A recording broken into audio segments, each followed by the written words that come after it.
ఓం శ్రీరామచంద్ర పరబ్రహ్మణే నమః.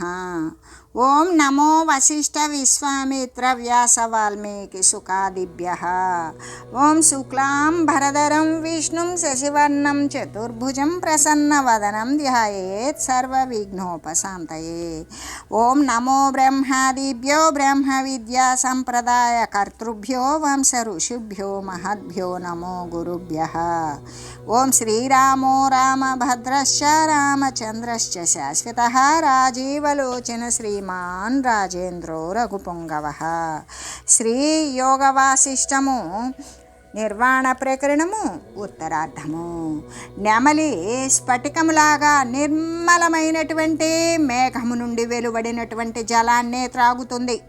మరలా కూడా దప్పికతో కూడుకొని ఉన్నప్పటికీ కూడా మార్గమందలి నీటిని త్రాగదు. ఎందుకు? అది ఆ మేఘాన్నే స్మరించుకొని ఉల్లాసాన్ని పొందుతుందే కానీ దుఃఖించదు.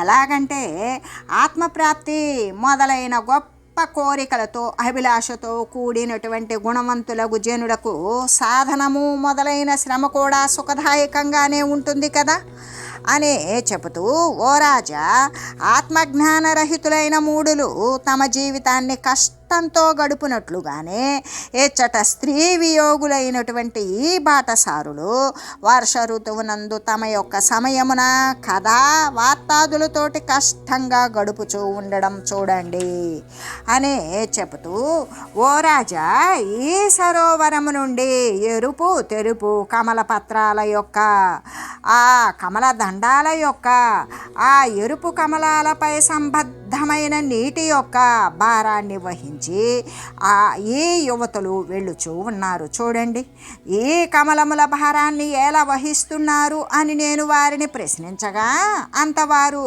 ఓ బాటసారి, మేమందరం కూడా పతి వియోగము చేత సంతప్తమైన నాయక యొక్క బాలసకులము కాబట్టి ఆమె యొక్క ఉపచారార్థము వీరిని తీసుకొని పోవుచూ ఉన్నాము అని చెప్పారు. ఆ తర్వాత తమ ప్రియుల యందు అనురాగవతులను, గొప్ప స్తనభారముతో కూడుకొని ఉన్నవారును, కోమలమైన అంగముల చేత విలాసవతులై ఒప్పుచూ ఉన్నవారు అగు ఆసకులు తమ ఆకృతులచే ఆ బాటసారులకు తమ గృహములందలి ప్రియురాండ్రను జ్ఞప్తికి తెచ్చారు.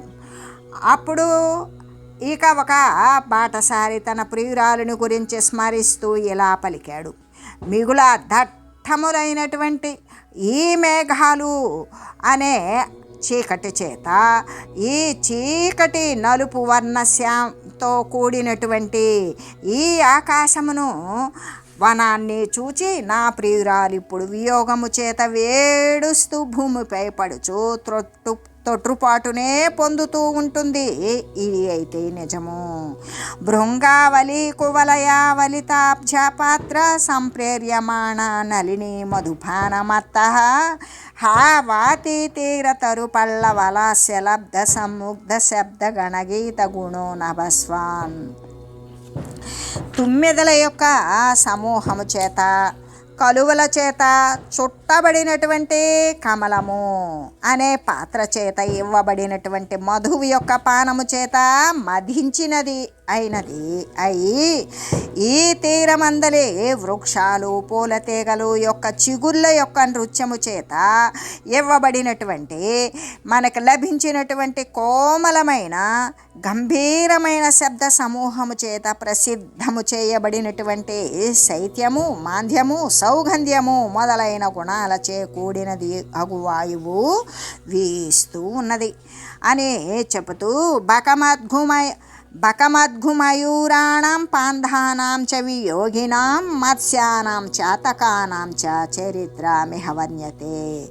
అంటే కొంగలు, నీటికాకులు, నెమళ్ళు అయినటువంటివి ఈ వియోగి బాటసారులు, ఈ చేపలు, ఈ నీటి కొంగలు, మత్స్యాలు, చాతకాలు చరిత్రను గురించి ఇక్కడ వర్ణించి తెలియజేసి ఈ నిర్వాణ ప్రకరణమునందు ఉత్తరార్ధమున అవిద్యోపాఖ్యానము అనేటువంటి దాని యందు విపచ్చిద్దుపాఖ్య ఉపాఖ్యానమే అనేటువంటిది చేస్తూ ఈ హరిణమయూరక ముగ్ధాది వర్ణనము అనేటువంటి దానిని గురించి తెలియజేశారు.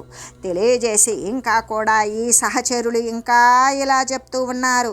కలయత్యేష పరికః పశ్యమంధర రగుల్మకే ప్రియాయాశ్చిరలబ్ధాయ వృత్తం విరహ సంకదాం. ఓ రాజా, ఆ పదికుడు అంటే ఆ బాటసారి మందర పర్వతం యొక్క పొదరింటి యందు చిరకాలానికి లభించిన తన ప్రియురాలి ఎదుట తన గతంలో జరిగిన విరహ కథను చెప్పుచూ ఉన్నాడు చూడండి అని చెబుతూ పదికుడు బాటసారి అంటూ ఉన్నాడు. ఓ ప్రియా, నీ వియోగ దశ యందు ఒక దినమున సంభవించినటువంటి ఆశ్చర్యకరమై ఉత్తమమైనటువంటి వృత్తాంతాన్ని విను. నీ చెంతకు నా యొక్క వృత్తాంతాన్ని పంపటం కోసం దూత కొరకు విచారిస్తూ చింతతో కూడుకొని నేను ఇలా అనుకున్నాను.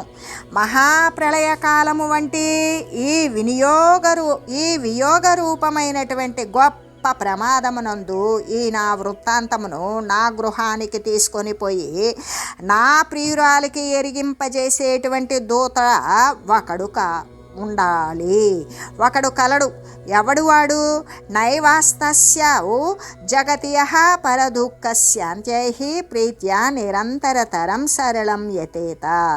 ఈ ప్రపంచము ఇతరుల దుఃఖాన్ని శమింపజేయడం కోసం ప్రీతితో, ఇష్టముతో, సరళ భావముతోటి నిరంతరము ప్రయత్నించు మనుషుడు ఎవ్వడూ లేడు కదా. ఇంతలో నాకు ఈ విషయం స్మరణకు వచ్చినది.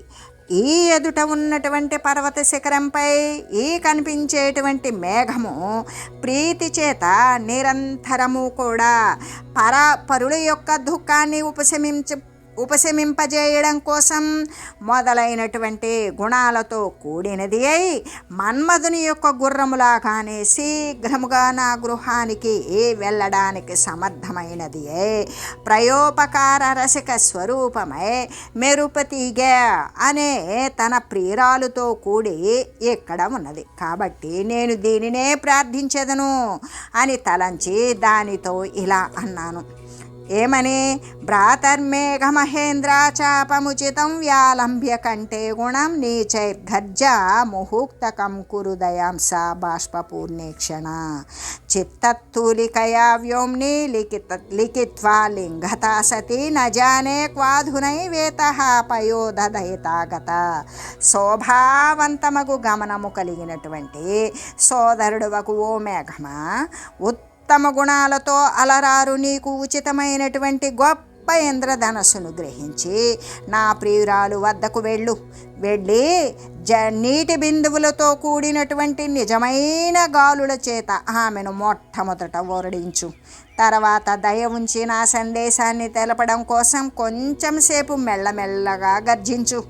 ఎలాగంటే నా యొక్క వియోగాన్ని గురించిన దుఃఖము చేత ఆమె కంటి నిండా నీటితో నిండిపోయి, లేకపోతే కమలనాళములాగానే కోమలమైనటువంటి శరీరము కలిగినది బాలయు అగు నా ప్రియురాలు నీ కఠోరమైన గర్జనాన్ని సహింపజాలలేదు కదా.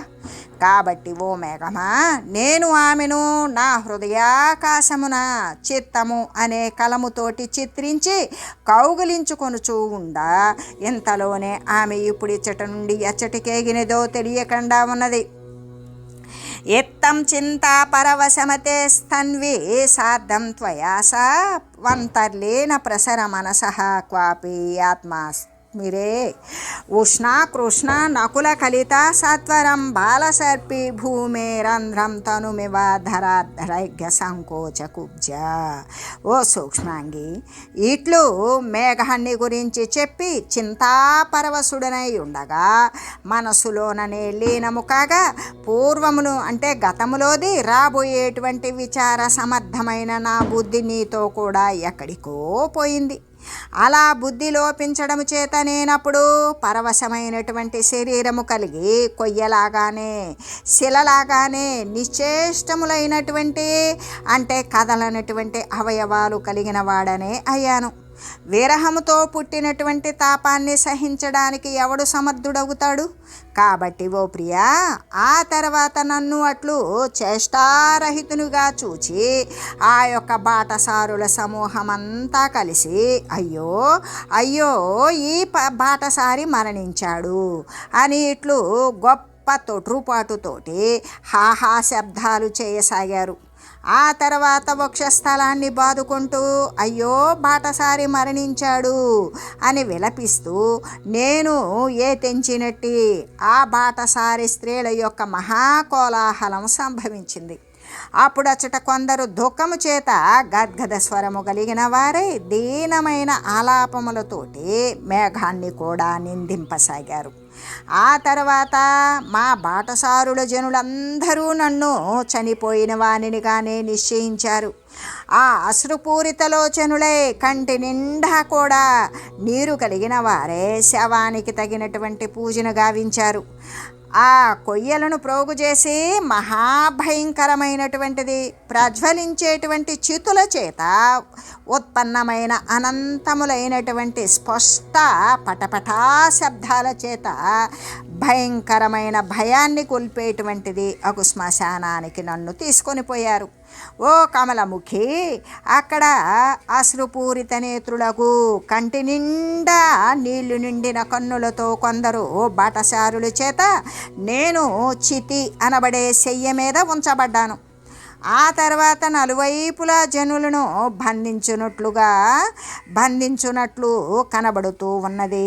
దట్టమైన పొగ సమూహాన్ని వెలుగురక్కుచు భయంకరమై ఉన్నది అగు మధించిన మృత్యువు యొక్క శిరస్సుపై ఉత్తమ చూడామణిలాగా కనబడేటువంటి అగ్ని అనే సువర్ణము కళామాత్రము ఒకంత నాకు కనిపించగా అప్పుడు కలువ తీగలాగానే కోమలమై వేడితో నల్లగా అయిపోయి దీర్ఘత్వ సంకోచము చేత పొట్టిదైనట్టి ఆ యొక్క పొగాల యొక్క పంక్తులు నా యొక్క మృదువైన నాసికాభిలమునందు ఆ ముక్కు రంధ్రాలలో ఏ విధంగా అంటే ముంగిస చేత భయపెట్టబడిన బాలసర్పము ఒక పిల్లపాము ముంగిస చేత భయపడి సూక్ష్మమైన చిన్న భూబిలంలోకి ప్రవేశించినట్లుగానే నా ముక్కుల్లోకి ఈ యొక్క ముక్కు రంధ్రాలలోకి ఆ పొగలు ప్రవేశించినవి. కానీ ఓ ప్రియా, నేను నీ ఆకారము అనే అమృతము చేత కాబట్టి ఓ ప్రియా, నేను నీ ఆకారము అనే అమృతము చేత కవచములాగానే ఆవృతుడనే వజ్ర శరీరుడగు బ్రహ్మదేవుడు మృత్యువు యొక్క దృఢమైన పతనముతో కూడిన కుంతాయుధ అంటే ఈటల యొక్క సమూహము చేత పీడింపబడనట్లుగానే ఏమియు పీడితుడును బాధితుడును కాకుండానే ఉన్నాను. ఇంకా కూడా నా హృదయము అనే గృహము యొక్క సామీప్యాన్ని పొందిన మన్మథ నదీతుల్యమకు నీ యొక్క స్వరూపమున స్నానము ఆడుచూ ఉండడం చేత ముఖ్యమైన అవయవాలు ఛేదింపబడుచూ ఉన్నప్పటికీ కూడా ఆ అగ్నిదాహంతో ఉత్పన్నమైన బాధను నేను అనుభవింపకనే ఉన్నాను. ఓ సూక్ష్మాంగి, ఆ మూర్ఛదశయందు హృదయమున ఉన్న నీతో లీలాపూర్వకంగా చిరమైన అంటే సుస్థిర సౌఖ్యాన్నే అనుభవించాను. అప్పుడు ఆ సుఖమందు అమృతకుండ యందలి స్నానము చేత కలుగు సౌఖ్యము కనిపించగా ఈ 3 లోకాల రాజ్యాధిపత్య సుఖము కూడా తక్కువే అనేటువంటి బుద్ధి నాకు కలిగింది. ఓ ప్రియా, మహదానందదాయకమైన ఆ యొక్క నీలీల, ఆ విలాసము, ఆ మాట, ఆ చిరునగువు, ఆ కటాక్ష దృష్టులు, శ్రేష్టమగు మణిమయములతో నిండిన హారము తీసివేయబడినటువంటి ఆనందాన్ని ఇచ్చేటువంటి రతి సమయమందలి ఆలింగన క్రియ, అప్పటి చేష్టలు, భూషణాల యొక్క శబ్దాలు, హాస్యము, అవయవాల యొక్క చలనము, చిత్త విక్షోభము, ఈ మొదలైన వాటి యందు అమృత సమానమగు సుఖమును కలిగింపనిది ఏది కలదు? కాబట్టి బాలా, ఆ తర్వాత నీ యొక్క సంగమమున రతి సౌఖ్యము అనే అమృతము చేత నేను మిగులా తృప్తుడనై ఉన్నాను. తృప్తుడనే శ్రమ చేత అలసి అచట కోమలమైన సుకుమారమైన శయ్యపై శరత్కాలమున శీతల కిరణాలతో కూడిన చంద్రబింబములాగానే స్థితిని పొంది ఉన్నాను. ఆ అవసరమున చందన పంకములాగానే, ఆ గంధపు బురదలాగానే చల్లనిది అయినది, దీర్ఘమైనది, చంద్రమండలము నుండి మిగుల అసంభవమైనటువంటి పిడుగులాగానే ఆ నా శయ్య నుండి బయటకు వచ్చినది. శబ్దముతో కూడి ఉన్నది, అవయవములను తాకుచూ ఉన్నది, చితిపై జ్వలిస్తూ ఉన్నది అగు అగ్నిని క్షీర సముద్రపు బడబాగ్నిలాగానే చూచాను అనే చెబుతూ ఇంకా సహచరులు ఎలా అంటూ ఉన్నారు, ఓ రాజా, ఆ భర్త ఇలా చెబుతూ ఉండగా ఆ ముగ్ధయగు ఆ స్త్రీ తన ముగ్ధత్వం వలన మహాప్రళయాన్ని, పతి మరణాన్ని గురించిన అనుమానము చేత అయ్యో చచ్చితిని అని పలుకుచూ మూర్ఛిల్లింది. అలా మూర్ఛిల్లిన ఆ కాంతను పతి కమల దళాల చేత వీచుట చేత, శీతలమైన జలమును చల్లని నీటిని చల్లడము చేత శాంతపరిచి మూర్ఛ నుండి లేపి కంఠమందు చేర్చుకొని ఇచ్చట మందర పర్వత కుంజమున అంటే ఉన్నాడు. ఓ రాజా, అలా మేలుకొనిన తర్వాత తన ఆ ప్రియురాలి గడ్డాన్ని పట్టుకొని పతి మిగిలినటువంటి కథ ఆమెకు ఇలా చెబుతూ ఉన్నాడు. చూడుడు ప్రియా, అప్పుడు నేను ఒకంత బాధను పొందినవాడనే. అయ్యో ఇది అగ్ని అని చెబుతూ ఉండగానే ఇంతలో శీఘ్రంగా ఆ ప్రసన్నయుతులకు పాంధులు బాటసారులు కరకర శబ్దము చేత పూర్ణమగు ఆ చితినంతా కూడా లాగివేశారు. మృతుడాయను అని తలంపబడినవాడు మరలా బ్రతకడము చేత ఆ పదికులందరూ కూడా ఆ తాళ విలాసవాదన పూర్వకంగా చితిపై నుండి నన్నెత్తి అనేక మంగళ పదార్థాల చేత ఉత్తమ పుష్ప సమూహాల చేత కూడా నిండిపోయినటువంటి శరీరము కలిగిన నన్ను కౌగిలించుకొని నలువైపులా నన్ను చుట్టూ ప్రసన్నత్వము చేత పాడసాగారు, గంతులు వేయసాగారు, నవ్వసాగారు, వాద్యములు వాయింపసాగారు, నృత్యము చేయసాగారు. విషమ వినాయక సుఖదం వలితం భస్మాహి శవశిరః ప్రకరైః శశిధవలాస్తి కపాలం వపురివరౌద్రం శ్మశానమదృష్టం క్వచిచ్చిత్తిక్షోభకృతం ప్రకాశం క్వచిన్మహాకేశకృతాబ్ధవృందం క్వచిచ్చిత్ రక్తాత్మధరావితహనం నక్తం స్తనత్య భ్రమివాస్తశైలం.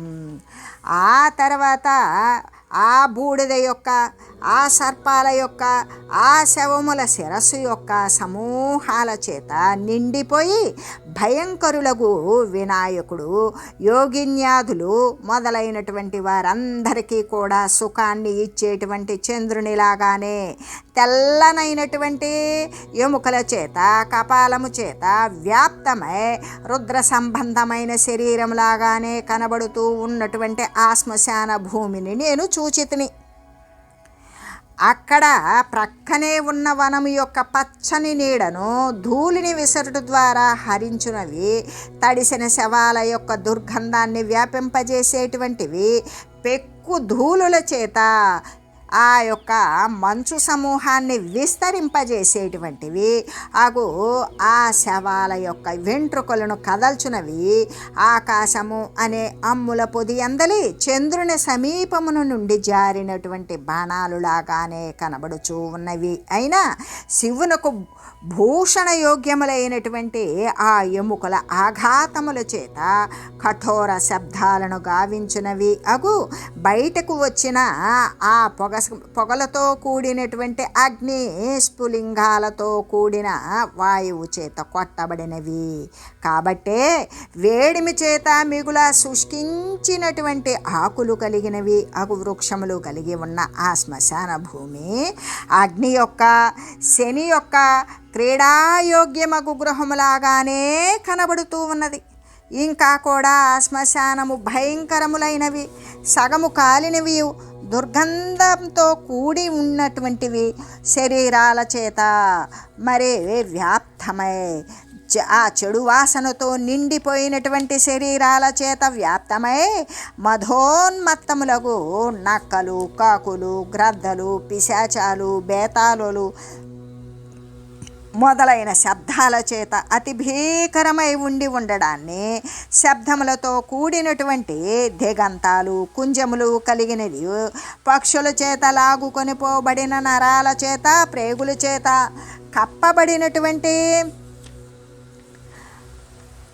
కప్పబడిన దగ్ధప్రాయములైనటువంటి ఆ యొక్క చెట్ల ముక్కలు లతా సమూహాలు కలిగినది అయి కనబడుతూ ఉన్నది. అంతేకాదు ఓ ప్రియా, ఆ శ్మశానముకు చోట శవాల యొక్క గొప్ప వెంట్రుకల చేత మేఘ సమూహాలు లాగానే కనబడుతూ ఉన్నటువంటిది అయ్యి ఒకచోట రక్తముతో నిండిపోయిన ఆ భూమి అంతా కూడా వితానముతో కూడి ఉన్నది. అయ్యి ఒకచోట శైలరహితమైనటువంటి ఉరుముచూ ఉన్న మేఘములాగానే రాత్రి చూపట్టున్నది అయి ఉన్నది అని చెబుతూ పదికః స్వాం ప్రియాం ప్రాప్య తదగ్రే తద్వియోగజాం ప్రాక్తనీం స్వాం దశామత్ర శ్మశానాంతాసో మవర్ణయత్. ఇది వియోగి అనేటువంటి ఒక పదికుడు తన ప్రియురాలిని పొంది ఆమె ముందు తనకు ముందు జరిగినటువంటి వియోగము చేత కలిగినటువంటి శ్మశాన పర్యంతం వరకు కూడా తన దుఃఖముతో నిండిపోయిన స్థితిని గురించి వర్ణించాడు అనేటువంటి విషయాన్ని గురించి వర్ణించి తెలియజేసి ఈ నిర్వాణ ప్రకరణమున ఉత్తరార్ధమునందు అవిద్యోపాఖ్యాన అంతర్గతమైనటువంటి విపశ్చిద్ధుడు అనేటువంటి ఉపాఖ్యానములో ఇక్కడ పదిక విరహ వృత్తవర్ణనము అనేటువంటి దానిని చేసి ఇంకా కూడా ఆ విపశ్చిత్ మహారాజు యొక్క సహచరులు ఇంకా ఇలా చెప్తూ ఉన్నారు. ఏవం ప్రాయాః కదాః కుర్వన్ ప్రస్యన్మని మిథునం మహత్ పానం ప్రవృత్తవత్పారం పాతుం పద్మనిభేక్షణః. సహచరులు అంటున్నారు, కమలనేత్రుడమైనటువంటి ఓ రాజా, ఈ మొదలైనటువంటి కథలను చెప్పుకుంటూ ఆ దంపతులు ఇరువురు కూడా ఇప్పుడు ఉత్తమమైనటువంటి మద్యాన్ని త్రాగుతున్నారు. అలా త్రాగటం యందు ప్రవృత్తులే అయ్యున్నారు. చూడండి, కదలి కందలి స్వచ్ఛ గుచ్ఛోటన పండితాః వివిధ వాయవో వాంతి పుష్పకేసర మండితాః లలన్నవలతావాంత పుష్పధూతి విధూసరాః సరంతి మరుతో మంద ముధ్యానేషు నృపాయివ. ఓ రాజా, ఈ కందల్యాదులు మొదలైనటువంటి అనేక నిర్మల పుష్పగుచ్ఛములు అనే వాటిని వికసింపజేయటం యందు నిపుణములు అయ్యి పుష్పకేసరాల చేత అలంకరించబడినటువంటివి, వనముల నుండి బయటకు వచ్చిన వివిధ రకాలైనటువంటి సుగంధాల చేత నిండిపోయినవి స్వేద బిందువులును అంటే చెమట బిందువులను త్రాగినవియు అయ్యి సుందర స్త్రీల యొక్క చెదరినటువంటి కేశాలతోటి విలసమునర్చేటువంటివి అగు అనేక ప్రకారాలైనటువంటి వాయువులు ఇక్కడ వీచుచూ ఉన్నవి. చూడండి, ఇంకా కూడా ఈ లవణ సముద్ర వాయువులు కులపర్వతాల యొక్క గృహములందు ప్రవేశించి అటు తిరుగా ప్రారంభించు సింహాలలాగానే కనబడుతూ ఉన్నవి అయి అసురులలాగానే సంభ్రమంతో కూడుకొని మేరు పర్వత శిఖరాన్ని కూడా ఆక్రమించడానికి ప్రయత్నించినట్లుగా ఆ గాలులు వీస్తూ ఉన్నవి. ఇంకా కూడా తాళ వృక్షము తమాల వృక్షాలను అనబడేటువంటి ఊయలల యందు చంచలమైన బాలకునిలాగానే లీలాపూర్వకంగా ఊగుతూ ఉన్నవి. జల కల్లోలము నుండి ఆ నీటి యొక్క కల్లోలాల నుండి ఎగిరి వచ్చి ఆ వృక్షాల యొక్క అగ్రభాగమనందలి కోమలమైన చిగుళ్ళును గ్రహించేటువంటివి, విలాసము ఇచ్చేటువంటి నూతనమైన పూల తీగల నుండి వెలువడినటువంటి పుష్ప పరాగాల చేత దోసరితమైనవి అగు ఈ సుగంధ వాయువులు రాజులులాగానే వనవాటికల యందు విహరిస్తూ ఉన్నవి. మధురం వంశవిశ్రాంతో ఘాతుమేషావనానిలః ప్రవృత్తః పాంఢనగర నారీభిరివ శిక్షతః. ఓ రాజా, ఈ హస్తినాపురపు గాన విద్యా కుశలలకు స్త్రీల నుండి శిక్షను పొందిన దానిలాగానే ఈ వెదుళ్ళ వనమున విశ్రమించేటువంటి వాయువు మధురంగా పాడటానికి ఉపక్రమిస్తూ ఉన్నది. చూడండి ఓ రాజా, ఎప్పుడు కర్ణికార వృక్షము అంటే కొండగోగు పువ్వులు, ఆ కొండగోగు వృక్షము సుగంధాలు పరాగాదులు ఇవ్వకుండా ఈ వాయువును తిరస్కరించి వేసినట్లయితే అప్పుడు తుమ్మెదలు కూడా దానిని దూరము నుండే వదిలివేస్తూ ఉన్నవి. నదదాతి ఫలం కించిదర్ధినేన చ పల్లవం తాళహస్తం మృతయారంభం హ్యారూపైవ వినాకృతి.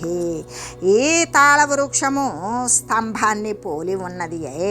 ఎక్కటానికి కష్టసాధ్యమే అవడము చేత అర్థించేటువంటి వారికి, అడిగేటువంటి వారికి పండ్లను చిగుళ్లను ఇవ్వనందున ఉన్నతాకారము కలిగి ఉన్నప్పటికీ కూడా అది రూపరహితమైన దానిలాగానే ఎటువంటి శోభ లేకుండా ఉన్నది. రాగయేవ హి శోభాయై నిర్గుణానాం జడాత్మనాం రాజేన రాజతే రాజాన్ రాగేణ ఇవ వైష కింసుకః. ఓ రాజా, ఔదార్యము మొదలైన గుణాలు లేనటువంటి మూర్ఖుల యొక్క వస్త్రాలు, అలంకారాలు మొదలైనటువంటి ఆడంబరము చేత ఆ శరీర రంజనమే శోభిస్తుంది, కానీ ఇతరమైనది ఏది కూడా శోభించదు కదా. ఈ గంధరహితమగు పుష్పించిన వాసనే లేనటువంటి వికసించిన కింసుక అంటే మోదుగ వృక్షము కూడా తన రక్తవర్ణము చేతనే రాజులాగా శోభిస్తున్నదే కానీ ఎటువంటి వాసన మొదలైన గుణాల చేత అయితే అది శోభించడం లేదు. ఓ తుమ్మెద రమ్ము, గుణహీనుడగు మనుజునిలాగానే సుగంధరహితమగు ఈ కర్ణికార అంటే కొండగోగు పుష్పము దీనిని అనుసరించుట వ్యర్థము అనేటువంటి దుఃఖరూపమైన చిత్త వికారాన్నే కలిగిస్తూ ఉన్నది అని నీవు తెలియాలి. అంతేకాదు, చలించేటువంటి పుష్పాలు, చిగురులు మొదలైనటువంటి సమూహాన్ని మెరుపుతో కూడి ఉన్నటువంటి ఈ శ్యామవర్ణయుక్తమైన ఈ నల్లని రంగుతో కూడినటువంటి తమాల వృక్షము అనే మేఘము చాతక పక్షికి వ్యర్థంగా భ్రమను కలిగింపజేస్తూ ఉన్నది. పత్రాలాఘన సంఘాత సఛాయావృత భూభృత గుణానాం మహతాం యోగ్యా వంశ ఇవోన్నత. పత్రాలు అంటే ఆకులు, వాహనాల చేత భూషితములైనటువంటి భేదించడానికి సాధ్యము కాని దుర్భేద్యములైన సమూహాలు కలిగినవి, ఉత్తమమైనటువంటి నీడ చేత పర్వతాలను ఆశ్రయించేటువంటివి, అంటే సత్పురుషులకు నీడను ఇవ్వడం కోసం రాజులను ఆశ్రయించినవి అగు ఈ వెదుళ్ళు ఉన్నత వంశాలులాగానే గొప్ప గొప్ప సన్మానాలకు యోగ్యములై ఉన్నవి కదా. సువర్ణముతో నిండిన శిఖరము అనే ఆసనముపై స్థితి నొంది ఉన్నటువంటిది, ఉత్తమమైనది. వాయువు అనే వ్యాధి తటమందు తీరమందు కలిగినది, సంక్షోభముతో కూడినటువంటిది. మహదైశ్వర్య సంపన్నుడగు విష్ణువులాగానే మెరుపు అనే పీతాంబరాన్ని ధరించి ఉన్నది అయిన ఈ మేఘము ఇలా వెలయుచూ ఉన్నది. ప్రవేశ నిర్గమ వ్యగ్రతరత్కాగశిలీముఖ ప్రపుల్ల కింసుకో భాతి వీరో రక్తం ఇవాసృజా. ఓ రాజా, ఈ వికసించిన అంటే ఈ యొక్క పుష్పించినటువంటి మోదుగ వృక్షము, ఈ కింసుక వృక్షము ప్రవేశము నిర్గమనములందు అంటే దాని యందు చేరుట, దానిని వదిలిపెట్టిపోవుట అనే వ్యగ్రములకు పక్షులు అనేటువంటి బాణాలను ధరించి ఉన్నది. యుద్ధమునందు రక్త ప్రవాహము చేత రక్తవర్ణయుతుడైనటువంటి యోధునిలాగానే భాసిస్తూ ఉన్నది అని చెబుతూ, ఓ రాజా, మందార పుష్ప సమూహాలులాగానే బంగారు కాంతి కలిగిన మేఘము అనే మందిరాన్ని ధరించి ఉన్న ఈ మహేంద్ర పర్వత శిఖరము పైన కాముకులగు ఈ గంధర్వులు మద్యపానము చేత నిశ్శక్తులై నిద్రిస్తూ ఉన్నారు చూడండి. ఇంకా కూడా కల్పవృక్ష వనఛాయయందు అవిశ్రమించినటువంటి వారు ఉత్తమమైన వీణావాద్యాలతో కూడిన వారు అగు ఈ సిద్ధ విద్యాధర బాటసారులు గానాన్ని చేస్తూ ఉన్నారు చూడండి. ఇంకా కూడా ఈ కల్పవృక్షం యొక్క పల్లవితవనమునందు విశ్రమిస్తూ ఉన్న దేవతా స్త్రీలు పాడుచూ నవ్వుచూ ఉన్నారు చూడండి అని చెబుతూ ఓం మంగళం శ్రీ గురుదేవాయ మహనీయ గుణాత్మనే సర్వలోక శరణ్యాయ సాధురూపాయ మంగళం.